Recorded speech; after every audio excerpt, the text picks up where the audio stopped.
So nung nag-repair kami ng power steering, binaba namin. So naninigurado lang kami, ang ginawa namin, tinanggal namin dito, tapos tinanggal namin yung kanyang steering wheel, gawa ng i-align namin, hindi namin align na diretso na yung takbo, tapos ito kaganyan siya. So i-align natin ngayon, kasi ito pagkakalagay ng pag may issue na nawala ng busina tapos umilaw yung airbag, malamang ang problema niya clock spring naputol, o kaya pagkatapos gawin ng aircon, pag tinanggal yung manubela, o kung pag-repair ng steering tapos biglang nawala yung busina, umilaw yung airbag, kadalasan ito yung may problema, yung kanyang ribbon napuputol sa maling paglagay. So ilalagay natin ngayon.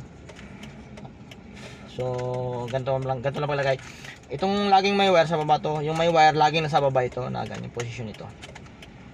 So, ang gagawin natin, isagad mo natin sa clockwise. Ayan, clockwise. So, bibilangan natin siya ngayon.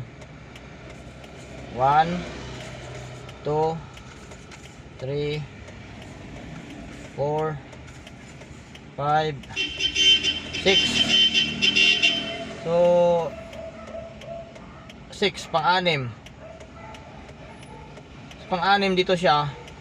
Ang gagawin natin, iikot tayo ng 3 para makuha natin yung gitna. 1, 2, 3. So yan. So nakuha natin yung 3. Ito yung tamang paglagay, kasi pwede nating 3 ikot pa clockwise, 3 ikot din siya ng pa counterclockwise. Tapos itong ating gulong nakadiretso po yan, kasi ang ikot ng manubela natin ay 5. So 5 yung ikot nito, side by side. So pag sinagad mo ng counterclockwise, so 5 ikot din siya para sa bago sumagad dito sa counterclockwise. Pag inikot mo ng clockwise, 5 ikot din siya para sumagad sa counterclockwise. So yan, ang gitna po noon ay 2 kalahati kadalasan. So ito na yung gitna niya.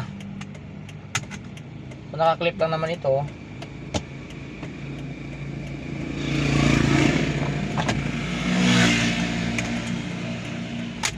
So yan. So nakagitna siya. Yung steering natin, pag ito, ang ikot nito 2 kalahati, sagad na siya ng kanan mula sa gitna. Tapos 2 kalahati mula sa gitna, sasagad na rin siya ng kaliwa. Ito naman, yung clock spring natin, mula sa gitna may 3 ikot pa siya.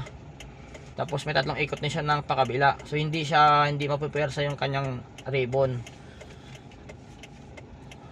Ayan.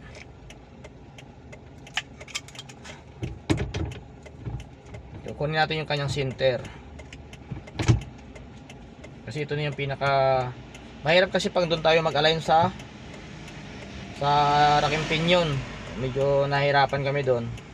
Ang ginawa namin dito, kasi nag-repair kami ng racking pinion, gawa ng mayroong leak, matagas yung kanyang power steering fluid. Diba?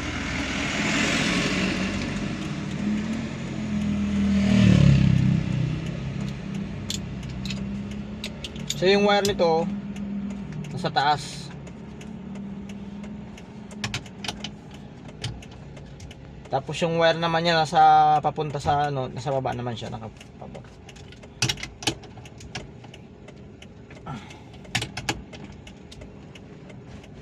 Okay, so yan lang.